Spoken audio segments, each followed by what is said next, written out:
नमस्ते साथीहरू, शुभ बिहानी। म चाहिँ आइसकेँ मेरो काममा हैन। म चाहिँ काममा आउने बित्तिकै मेरो पहिलो काम भनेको आगो बाल्ने है साथीहरू। आगो चाहिँ अलि बलिहाल्दैन के किन कुनै रिसाएको हो कि है, मलाई त के भन्नु, आगो बाल्नु टाइम लाग्छ नि त।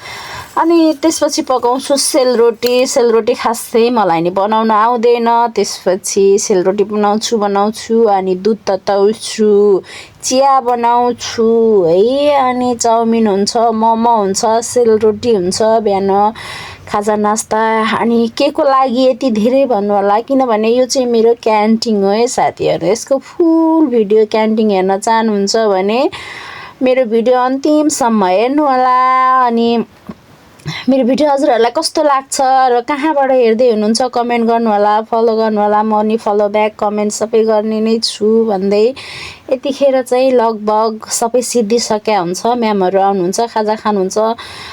यस्तै हो साथीहरू, हजुरहरू पनि को कहाँबाट हेर्दै हुनुहुन्छ है। अनि हस्त लास्टमा सबैलाई धेरै धेरै सम्झना, माया, बाई।